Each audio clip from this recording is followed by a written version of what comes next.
Team Pink, eli Viivi Moisia, joka tulee kertomaan todella mielenkiintoista yksinpurjehdusprojektista, jossa purjehditaan semmoisella suht pienellä veneellä. Tosiaan mä oon Viivi Moisio, 22-vuotias ja oon purjehtinut oikeastaan koko elämäni 8-vuotiaasta asti.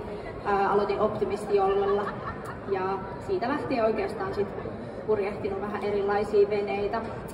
Tällä hetkellä mä oon töissä VB-seissillä. Ei ollut purjehdin semmoset 3-4 vuotta ja siellä oikeastaan ekan kerran alkoi tulee ihan tulostakin kisoista, joka sit motivoi mua tosi paljon jatkamaan. Ja siihen aikoihin mä olin myös Mäkelärinteen urheilulukiossa, jossa oli aika hyvät treenit ja purjehdus oli tosi mahdollista myös koulun ohella. Pysty reissaamaan ja treenaamaan ihan täyspäiväisesti. Kuitenkin EU:lla jälkeen tuli sitten kysymyksessä, että mitä seuraavaksi. Onko se olympialuokkiin vai onko se sitten jotain muuta. Et lopettaminen ei ollut vaihtoehto. Ja sitten mä sain semmoisen tosi mageen mahdollisuuden alkaa purjehtia Ruissalon telakan 6. Merenneito 2. Meillä oli siinä semmoinen junnumiehistö ja on itse asiassa edelleenkin. Ja kisataan sillä, kaikki Suomen ranking-kisat ollaan kisattu sillä 6. Se on ollut tosi hieno mahdollisuus siirtyä niinku vähän isompiin veneisiin jollasta. About samoihin aikoihin mä myös löysin Venelehdestä, että Tapio Lehtinen etsi tiimiä Ocean Globe Race-kilpailuun. Ja mä olin, että no tää on itse asiassa täydellinen ajoitus. Et mä olin siinä just valmistumassa lukiosta ja mulla oli periaatteessa niinku kaikki tiet auki, et ei ollut mitään sovittuna. Mä olin, että tää tuli niinku täydellinen ajankohta. Ja mä sit laitoinkin Tapiolle heti viestiä, että pääseekö mä mukaan purjehtiin. Ja no siellä sit vierähti monta viikonloppua, purjehdittiin eri jengeillä ja se oli tosi motivoivaa, että mä opin koko ajan uutta. Joka kerta kun mä tulin rantaan, niin mulla oli niin paljon uutta tietoa. Et meillä oli joka kerta oikeastaan eri jengi. Kaikilta oppi uutta, veneestä oppi koko ajan uutta. Ja siihen oli kiva päästä siihen projektiin mukaan oppimaan. Ja jossain vaiheessa sitten sain tietää, että mut on valittu siihen Ocean Globe Race-kilpailun miehistöön, joka oli oikeastaan snadisti ehkä yllätys, koska mä en ollut purjehtinut kauheasti offshorea, joten mä en osannut ehkä odottaa sitä. Mutta siinä projektissa vierähti semmonen 3-4 vuotta. Et siinä rakennettiin venettä ja valmistauduttiin siihen kisaan ja treenattiin. Et se vei aika paljon viikosta ja päivistä ja vuorokaudesta aikaa. Mutta se toisaalta oli täydellinen niinku stepping stone niinku omille projekteille. Et siitä tuli tosi paljon sitä veneen rakentamista, että miten veneestä tehdään turvallinen, miten siitä tehdään kestävä. Ja ylipäätänsä ison projektin pyörittämistä ja sitten semmoista yhteistyötä, että miten toimitaan yhdessä isossa projektissa, niin se oli oikeastaan niin todella hyvä stepping stone, että mistä oikeastaan opin paljon. Ja no silloin 2023 syksyllä oli sit startti siihen kilpailuun Southamptonista ja sitten tuossa viime keväällä tultiin sitten Suomeen sieltä ja reissu meni kaikin puolin oikein hyvin ja mulla jäi tosi paljon uutta tietoa käteen ja oikeastaan mikä ehkä mulle niin parasta siinä oli se, että mä sain tosi paljon ystäviä ympäri maailmaa. Mulla on tosi paljon nyt erilaisia kontakteja, joiden kautta sit pääsee myös purjehtia ja kehittää itsensä, että tutustu purjehtijoihin sitä kautta.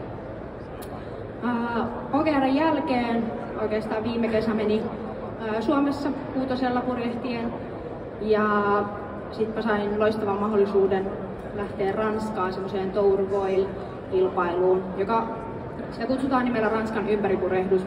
Purjehditaan niinku Ranskan rannikon pitkin. Et siinä on offshore- ja inshore-pätkiä. Ja se oli semmoisen saksalaismiehistön kanssa Figaro 3 veneellä. Oli moderni vene, jossa oli foilit. Se oli täysin uusi vene mulle ja täysin uusi tiimi mulle.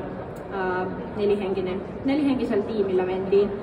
Ja se oli kyllä tosi makea tilanne oppia ja siinä taas sai lisää kontakteja ja ystäviä maailmalta. Et se oli ihan loistava kilpailu. Ja itse asiassa sen juurikin näiden tiimijäsenten kautta mä sain mahdollisuuden lähteä Rorkin Transatlantic-kilpailuun, joka oli viime kuussa Lanzarotelta Grenadaan. Mä olin Lanzarotella suorittamassa mun Yachtmaster-kurssia ja sit mä olin, että itse asiassa että tuosta viereisestä satamasta lähtee tää Atlantin ylipurjehdus, että mä oon oikeastaan nyt täällä pelipaikoilla, että mä enää tarvii veneen ja jonkun jengin. Ja sit mä laitoin vaan paljon viestiä mun kaikille ystäville maailmalta, että onko täällä ketään tuttuja ja tunteeko joku jonkun ja onko täällä yhtään tilaa missään tiimissä. Ja itse asiassa siellä oli brittiläinen vene, jossa oli brittiläinen miehistö, semmoinen kuin Lombard 46, niin niillä oli joku peruutuspaikka. Niin mä sitten hyppäsin heidän mukaan ja pääsin tuohon Atlantin-ylikilpailuun, joka oli taas mahtava tilaisuus oppia kaikkea uutta ja uudesta veneestä ja tutustua uusiin ihmisiin. Et se oli mahtava tilaisuus. Eli aika paljon semmoista, mitä enemmän ihmisiä tuntee ympäri maailmaa, niin sitä kautta pääsee sitten erilaisiin projekteihin. Eli tämmöistä kaikkea mä oon tässä puuhastellut purjehdusuran aikana, että nyt on sitten tämmönen sopivana aasinsiltana, että nyt kun on testattu vähän jollepurjehdusta ja sitten on isolla miehistöllä vähän offshore-purjehdusta ja vähän pienemmällä jengillä offshore-purjehdusta, niin sitten mä oon ajatellut, että soolopurjehdus on joku täydellinen siirtymä sitten seuraavaksi. Kokeilla jotain jälleen kerran täysin uutta. Ja mikä tää kisa itse asiassa on, niin se on Globe 580 Transat-kilpailu. Eli varmaan aika tuttu kilpailu on monelle semmonen kuin mini-transat, joka mennään niillä mini-650-seillä. Eli ikään kuin tämän näköisillä veneillä, mutta ne on nykyään pikkasen erinäköisiä. Eli oikeastaan melkeinpä sama reitti ja suurin piirtein samankokoisia veneitä. Tämä kilpailu on saman kisajärjestäjän kilpailu, mikä on OGR ja GGR, missä Tapio ja mihin Jolle nyt on myös valmistautumassa. Eli Don McIntyren kilpailuja myös, joka oikeastaan oli yksi syy, miksi mä halusin osallistua just tähän kisaan. Et Donista on OGR:n aikana tullut tuttuja. Tiedän Donin oikein hyvin ja tiedän sen kilpailut, niin tää oli ehkä semmonen hyvä siirtymä tähän. Tosiaan mun startti olisi 2027 joulukuussa ja reitti on Lanzarotelta Antiguaan, eli oikeastaan sama reitti, minkä mä tuossa viime kuussa purjehdin, eli mä sain vähän jo esimakua siitä reitistä. Ja ennen tuota varsinaista kisaa niin pitää tehdä tommonen Portugalin Lanzarote-pätkä, se on noin 600 mailia. Se on ikään kuin semmoinen pre-race, qualification race, jolla näytetään kisajärjestäjälle, että vene toimii, kippari toimii, kaikki toimii. Ja sitten siinä pystytään vähän vielä katsoa, että haluuko jotain muuttaa ennen sit itse kilpailua. Eli matkaa siihen tulee semmoinen 3000 plus 600 mailia, että sellainen matka olisi tiedossa. Ja tämä kilpailu on järjestetty 3 kertaa aikaisemmin.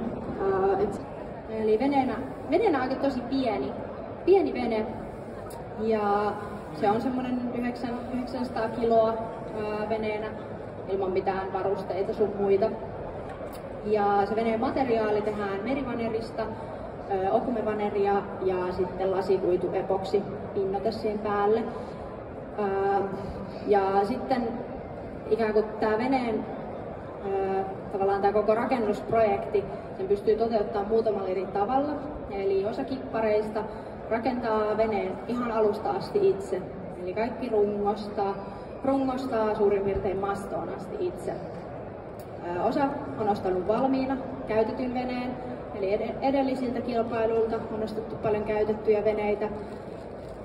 Ja sitten mitä mä teen on, että mä tilasin rungon valmiina, eli ihan pelkkä raaka runko on tilattu valmiina Hollannista.